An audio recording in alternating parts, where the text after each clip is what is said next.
Hey guys, my name is Zach and this is Gigi Fist Bump. Today we'll be taking a look back and unbox the original Nintendo 3DS. Should you even buy one in 2022? Let's find out. But first, roll the intro.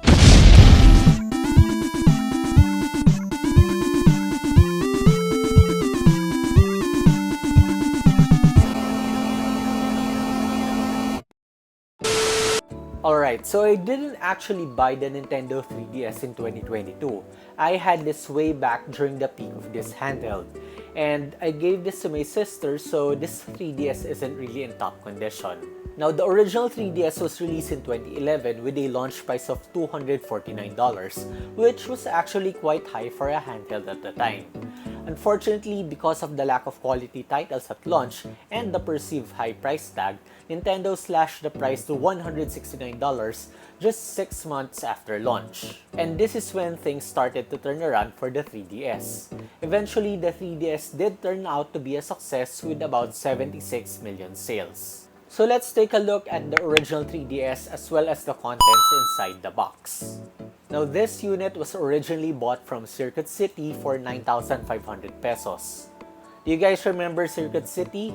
Apart from being a store which sold consoles, games, and accessories in the early 2000s, for bigger stores, it was also a game lounge where you can rent a console like the PS2 and play it there. Unfortunately, this franchise died down like the PC rental brand Netopia. The original 3DS launched with two colors, Cosmic Black and Aqua Blue, and usually the picture of the 3DS displayed in the box would tell if it was black or blue, but that was not the case for this unit. This one had a sticker on the top right indicating that the color is Aqua Blue. I guess Nintendo recycled the box when they released the 3DS for other regions. Anyway, you have the DS logo at the bottom. These are the sides. And at the back, we get to see the different features of the 3DS. It says here a new dimension in entertainment. The 3DS combines next-generation portable gaming with eye-popping 3D visuals without the need for special glasses. Wow! The 3DS has a front and back camera, it can play sounds, create Miis, it has a Street Pass feature, the eShop, AR games, has a built-in face readers, and an internet browser. And now let's open the box. Inside, we can see that Nintendo includes a gigantic operations manual. So let's take a look at the included paperwork. We have a quick start guide. So here they discuss the system, the charging cradle, the AC adapter, and the stylus. Okay, let's keep that. We also have the AR cards, which lets you play AR games. We have the question mark card, Mario, Link, Samus, Pikmin, and Kirby. We'll try this later. Then we have this thick operations manual, which is also in French and Spanish. Now we had the charger over here, which is this one. However, the one that I have doesn't fit in the box because this one originally had the rectangular 110 volt version. I sold that and got an original 220 volt charger instead, which came with the Asian region units. Fun fact, this charger also uses the same connection as the Nintendo DSi.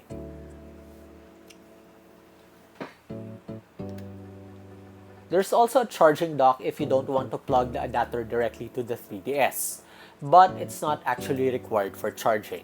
And finally, you have the 3DS.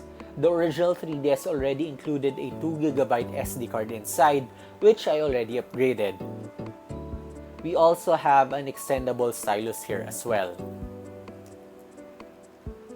Okay, so let's flip this open, and you see that we do have the rubber of the circle pad missing. Circle pads do get loose over time, which is really like a design flaw of the 3DS. And I remember that the rubber of this unit disintegrated when I tried to glue it back, so that wasn't really a good decision. Anyway, here's one of the official 3DS accessories, the Circle Pad Pro.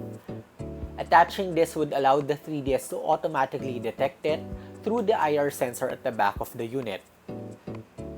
This accessory added a second circle pad along with 2 extra shoulder buttons, giving better controls for games like Resident Evil Revelations, Monster Hunter, Metal Gear Solid, Kingdom Hearts, and many more.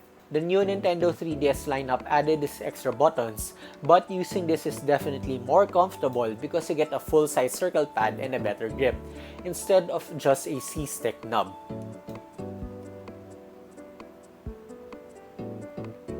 So now let's open the 3DS. You can slide the stereoscopic 3D on if you want, and I remember back in the day of really being surprised with the images popping out of the screen. Of course, they're just a gimmick of the console, and I believe that most people would turn it off when it comes to long sessions. So let's turn that off for now. And we do have some games over here. Pokemon X and Y, Mario Kart 7, and Monster Hunter 3 Ultimate, which are some of the best games in the 3DS library. Let's try Mario Kart 7. And guys, this is definitely a game 3DS owners should pick up. It's a fun multiplayer which can have 8 players at a time, and the good thing is, you can enjoy with just one cartridge because you can share the game locally through download play. Of course, the limitation there is that those without carts can only play as Shy Guy, but you can still play the different modes together.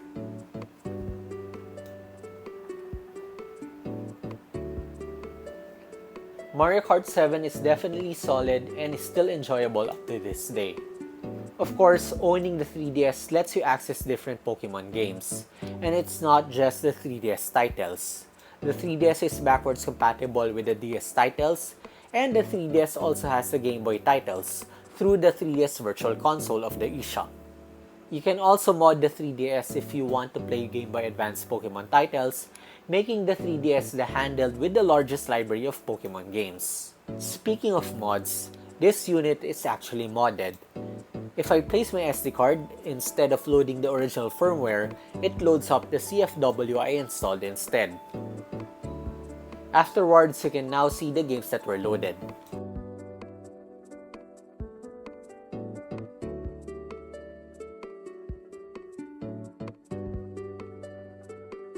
So now the question is, should you buy the original 3DS in 2022? Well, not really.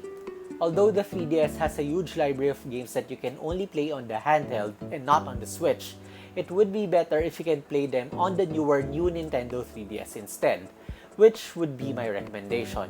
That includes the regular new Nintendo 3DS and the new Nintendo 3DS XL. These models include upgraded processors, an increased RAM, an analog pointing stick, 2 additional shoulder triggers, and a face detection technology for optimizing the 3D. There was the new Nintendo 2DS XL as well, with the same features but without the 3D. But hey, that would be less fun if you remove the 3D feature. It's like removing the docking capabilities or the Switch aspect from the Nintendo Switch Lite. And that, guys, is the Nintendo 3DS. Do you still own one? What are your favorite games? Let's talk about it in the comments down below. And with that, I think we're done. If you found this video helpful, interesting, or entertaining, please leave a like and subscribe to my channel, then hit on that notification bell for more video game related content just like this. Thank you again for watching. Again, I'm Zach, and this is GG Fist Bump.